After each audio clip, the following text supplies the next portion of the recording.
LSU football fans are shaking off the stinging loss of last week's season opener against USC. And while grumblings continue among the Baton Rouge faithful, Brian Kelly and his Tigers look forward with optimism to Saturday's contest versus Nicholls State.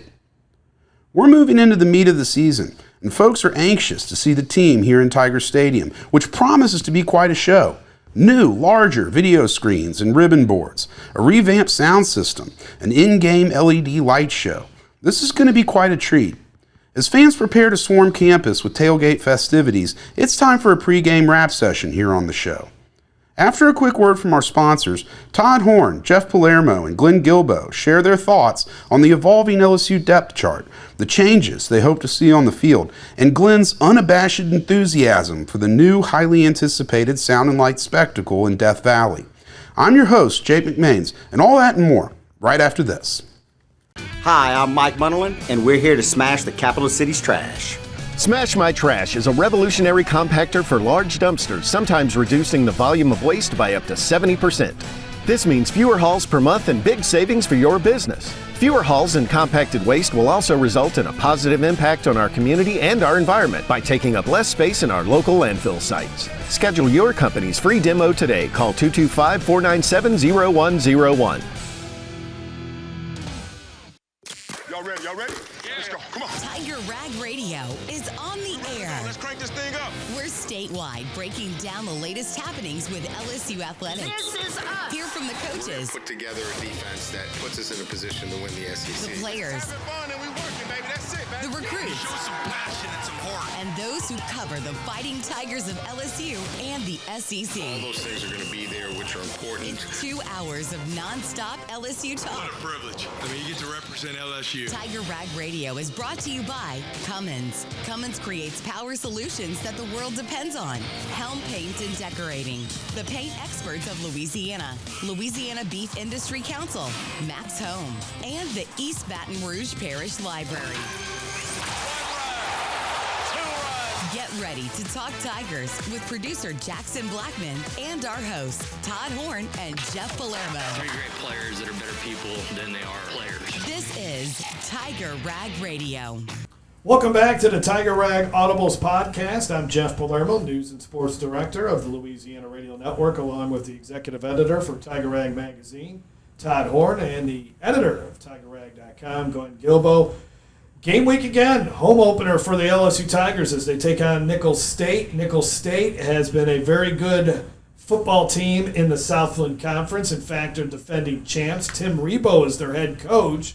He's been there now for 9 seasons. This is a guy that's been formerly an assistant coach for the Raging Cajuns. In fact, his entire coaching life, which is very strange for a coach because they're nomad people, right? He's only coached in the state of Louisiana. He's been to ULM and a variety of other places. He's originally from Norco, so he's really the perfect fit for that school. And he's won 3 conference championships there. He's really done an outstanding job, kind of taking the second level, third level high school players here in Louisiana that are not being recruited by the likes of LSU or even UL Lafayette and getting the best out of them and really running a quality program. And it's amazing that a school, I don't know, hour and 20 minutes away, hour 25 minutes away from the LSU campus, this will be their first ever game against the LSU Tigers, and it's the home opener for LSU. It's also the Nicholls State will be the last school in state right. that LSU will play. Yes. And then that completes the cycle. Right. And this game was originally scheduled for 2020, That's COVID right. year. Right. And it got moved back to now. Did either of you guys give Nicholls State a chance? No. And I have the utmost respect for Nicholls, and I have the utmost respect for Tim Rebowe. But again, they're overmatched. Now, will it be like the games against Southern and Grambling where, well, in particular, the Southern game, LSU's up 39-0 at the end of the first quarter? I do not think it's going to get to that level that quick. Nicholls went up to Louisiana Tech last week, who I don't think is a very good team. They haven't had a winning season since Skip Holtz left there. Sonny Cumbie's really struggling to get that thing established in Ruston. and they forced 5 turnovers, and they stayed in the game. So it would have to take a performance like that where LSU is just really sloppy with the ball, commits 10 penalties again, and just allows Nicholls to hang around. Well, Glenn, based on that, what is LSU's goal or expectations for this weekend? Well, I think they need to work on the running game because that was kind of a disappointment last week. And just get that to be a habit. Wait, can I stop you right there? Can I stop you right there? No, you can't. Do you recognize what he's saying right now? Interrupt. Do you recognize I thought that, the Jeff? running game was actually not that bad last week. Is this the guy that completely tried to mutilate me for saying that? But the experts, Todd Horne and others, corrected me that they did not run the ball that well last week. So I think they need to work on that, and I think they need to create some adverse situations for Garrett in case Nicholls doesn't, like as far as blitzes. Put him into some situations where he has to recognize the blitz, which he didn't do well last week, and we want to see the other running backs with John Emery out for the season. It's going to be good to see Caden Durham, the true freshman running back from Texas, get him some action. And then the safety, they just moved over the freshman. They just moved him to running back. Juwan Johnson. So and Brian Kelly said last night on his radio show that he will play, even though he just moved to the position recently. Of course, he was a quarterback at high school at Lafayette Christian and Mr. Football in Louisiana, and set the high school record for total yards and touchdowns. So total passing. Well, yeah. Kelly yesterday in his press conference, not his coach's show last night, but on his press conference on Thursday, when he announced, he said he was letting the secret out that Juwan Johnson was moving from defensive back to running back to take the place of Emery. And, LSU only has now 4 scholarship players, counting Johnson, in the backfield. They're going to, that's not a lot of people moving into a season. And, they had 8 last year. I'm excited about Johnson. I've watched him. I watched his very first game on the varsity level when he was a freshman in high school. Well, Kelly said he's going to win the Heisman. He was joking, and had to tell everybody he was joking. But he basically won the Heisman for Louisiana high school football last year, and he is about as exciting as it gets. He didn't play much cornerback at Lafayette Christian because he was the quarterback. But at 5'11" and his arm motion, he's kind of 3/4, so it really wouldn't work college football in the SEC. But he was a guy, when he had the ball in his hands and he started scrambling, you had to watch what he was going to do because it was thrilling, it was exhilarating, the speed, the elusiveness. Now, whether this can work as a running back on the SEC level, I don't know. I think it's worth a shot because he was buried on the depth chart on the defensive side of the football. And this guy just knows how to make plays. Is he a kick returner too? Are they going to try him there? Well, I think they got guys to do that. I mean, nobody's returning kicks anymore.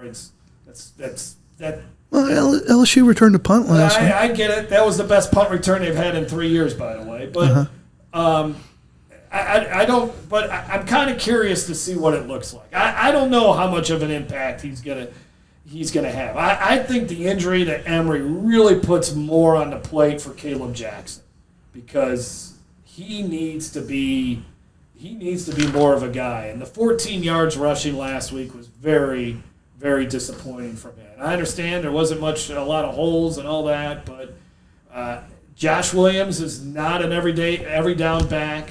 I don't think his body can live up to that. Caden Durham, we really don't know what we got or what LSU's got with him because we know he's fast, but we don't know. But I've seen Johnson play, I don't know, 6 to 8 times or something, and every time he does something special that I've seen him. So I'm very curious to see how it works and whether he sticks here or once this gets all – does he move back to defense next year? I don't know. But I do remember just one final thought on this because I don't want to hog up the whole podcast. That's okay. You're doing good. But I do remember back in the spring when Brian Kelly was asked about Juwan Johnson, and he said he is a very interesting player because he can play in multiple positions. He is so talented. We got to try to figure out how we can get him on the field because he is that talented. If they weren't as deep at wide receiver, you'd probably see him moved over there. But obviously there's a depth issue at running back. So this isn't something that I think they've been contemplating what to do with Juwan Johnson. And now an opportunity is opened up for him, and let's see what happens with him. All right. Well, you got a little Z on the side of your head. It's kind of weird. But speaking of depth at wide receiver, Chris Hilton is out again this week. He still has yet to play a down this year because of the lower leg injury. I expected he Kyle Parker's not going to play. Kyle Parker, who replaced him, started in his place, hurt his arm. So we're looking at Aaron Anderson. We're looking at Shelton Sampson, probably getting some significant playing time at wide receiver. Anybody else? Well, Shelton Sampson was kind of the interesting name, right? Like he was absent in the season opener. We thought we'd see more of him, especially when Hilton went down. But they need a big play receiver. And he's the guy that you can throw the football down the field and make something happen. And so this is these next 4 games, because including the UCLA game and including the South Carolina game next week, these are games that LSU can do some experimenting with and really find out what they have. Maybe not so much against South Carolina and UCLA because those games could be competitive. But especially in a game like Nicholls, you got to figure out what you have in Shelton Sampson. So I'm another guy who's just absolutely fantastic as a high school football player, and now can it translate to the SEC? Yeah, I'm interested. I want to watch Aaron Anderson too. I think he's going to get some significant plays, and of course Thomas, Xavier Thomas I thought had a good game, and Thomas and Anderson they're not spitting images of each other, but they're the same type of player. I think that's an important type of player for this LSU offense to have moving forward. On the other side, defense, Kelly said he was really happy with the cornerback play. Although and it's nothing against Sage Ryan, I just don't think Sage Ryan is a cornerback. Well, he wasn't as impressed with Sage Ryan as with the other cornerbacks. You could tell. Just he kind of went over the depth chart and he kind of had Sage in the background.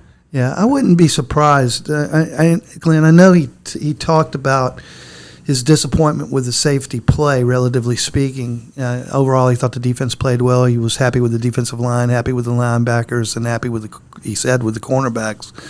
But he said he was not happy with the safety play, and of course that's Jordan Gilbert, who's suspended for the first half because of the targeting penalty, but also he's got a couple of injuries. So we're going to see probably Deshaun Spears from Denham Springs, a freshman. We're going to see also Jordan Allen's a little dinged up. I think he has turf toe. So we're also going to see Kylan Jackson. Anybody else that we're Javian Toviano. Where was he last week? Well, what's his situation? Well, I'm not saying. I'm just surprised we didn't see more of him. Right. I think he's certainly somebody that we'll see a lot more of here in this game. We should, right? I don't know. He's been practicing. So, practicing. I guess I should have looked at the snap count, but we all know that he did have some issues with the law, and I don't know if that... What about J.K. Johnson? That was the one I was surprised at. We saw more of Jair Brown than J.K. Johnson. Right. A little surprised by that. Yeah, because the last fall camp practices we were allowed in, J.K. Johnson was running with actually the number 1 sometimes. So I was surprised he didn't play, and he's not on any injury report or anything like that. It's time to start betting on yourself. Louisiana 988 can help if you're dealing with tough emotions caused by gambling habits. You can share as much or as little as you want, and it's completely confidential. It's free, available 24/7, and most people who reach out report feeling better right in the moment. Call or text 988 anytime.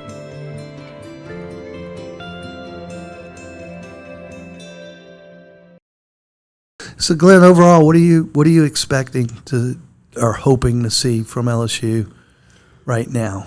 Well, I want to see the quarterbacks after Nussmeier. I want to see how A.J. Swan is, the Vanderbilt transfer, and Ricky Collins. That'll be fun to watch. If they get Garrett out of there quick, I would think they would. If the score's like we think it's going to be, he's probably going to be out of there in the So you think it'll be Collins, third quarter. Collins or Swan first in? Well, I don't think it's going to matter. I mean, the first one to go in against Nicholls is not necessarily the number 2 guy, but I don't know. They're listed as co-backups. Yeah, right? I know. We don't know. Well, I'm betting on Collins going first, just because I think he got most of the rep. But I don't know. What do you think, Jeff? Is that because he went to Woodlawn? Yeah, that's the main reason. Yeah, this should be a little bit interesting. I think it's going to be Ricky Collins for some reason. And maybe, again, I'm just a little more familiar with him, watching him in high school. I think there's something he's got a big arm. He's got mobility. I think you know what you have with A.J. Swan, right? He's got the experience as a starter. So maybe even if Collins plays a little bit more in this game, that doesn't necessarily mean he's truly the backup to Garrett Nussmeier. It just might be we got to get him some game reps, experience. Right. So I think we're going to see more of Ricky Collins when it's all said and done than A.J. Swan. If you're going to ask in the Nicholls game, just at least strictly to get experience, right? But I think this is, based on what we heard from Coach Kelly the last time we asked him about it. It could fluctuate back and forth depending on who has the better practices, who is truly the number 2 guy. So what I'm looking most forward to this weekend is I want to see the double-sized video boards and the laser show. Can you imagine laser lights in Tiger Stadium? Of course, you've covered enough games in Tuscaloosa. You know what that's like, Glenn. Hey, just a light show. I could care less. You don't write about light shows. No, what did you say earlier this week? You don't write about coin tosses. I don't write about coin tosses either. Okay.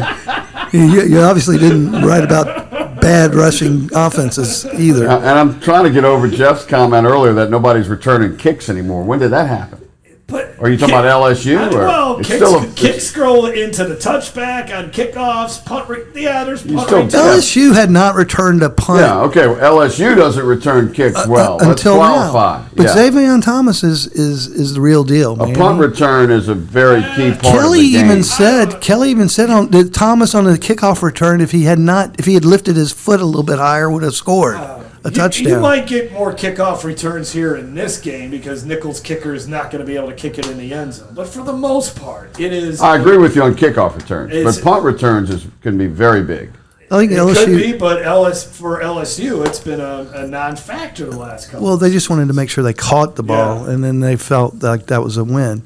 But now, he did. Thomas had some good returns, a couple of good returns in the USC game. Overall, is everybody buying that LSU's past the disappointing loss to USC, and there's going to be no hangover? Well, I think the team and the coaches are probably past it.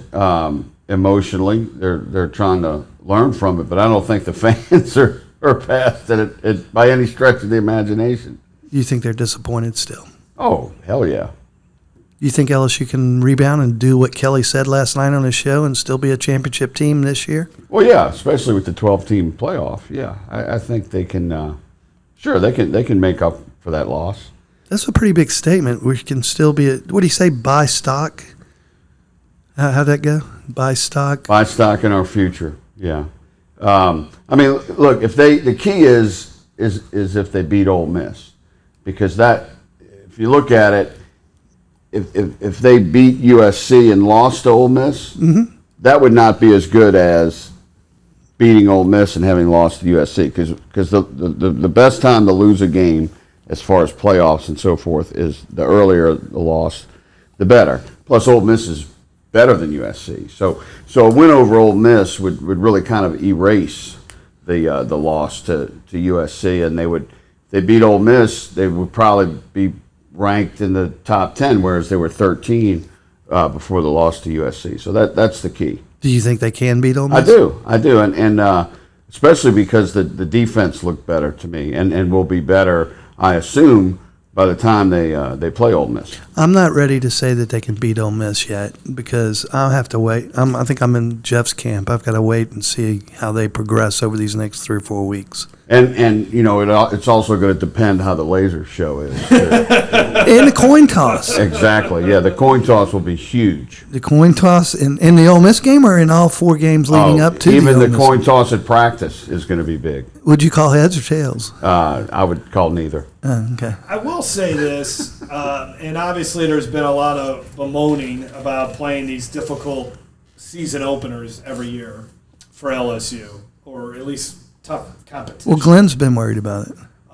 But I do agree with Brian Kelly in that they have a jump start on figuring out what they need to work on. That's true. I mean, when Ole Miss beat Furman 76-0, do you think Lane Kiffin has any idea, any better understanding of his team now? And then when you look at Ole Miss's schedule leading up to the LSU game, they play. They got Middle Tennessee Saturday. They go to Wake Forest. Okay, could be. Then they host Georgia Southern. They host Kentucky. They go to South Carolina. LSU, I think just the fact that LSU played such a competitive game against USC, we'll see how these games for Ole Miss go, but it just really gives LSU a jump start. And even looking at Alabama's got Wisconsin next week, I think, but so they'll get somewhat tested there.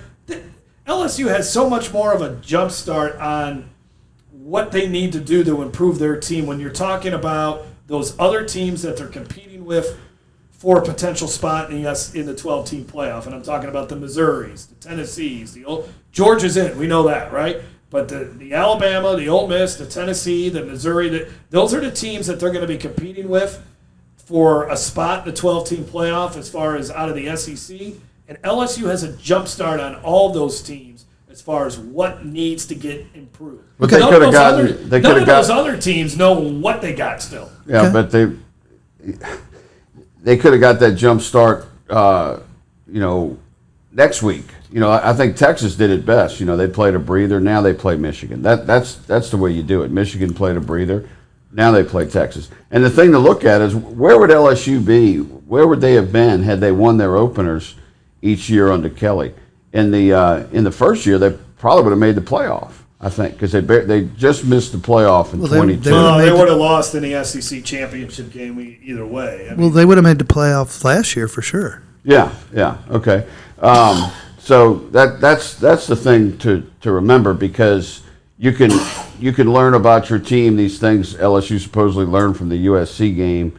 You can learn that in the second game, and if you're a really good coaching staff, you should be able to learn it before you play the game as well. Well, there's that part of it too. It's not like LSU went into any of these games that they've lost, the 5 straight season openers, as huge underdogs. So, well, that's going to do it for this preview of the Nicholls game. As Saturday night, 6:30, there will be a light show. There'll be I'll make sure I'm there at 6:45. There'll be a big video board there, and LSU will play Nicholls in a game where the Tigers can get right and then get ready to go on the road for their SEC opener for South Carolina. For Glenn Guilbeau, Todd Horne, I'm Jeff Palermo. This has been the Tiger Rag Audibles podcast. Have we got a September for you?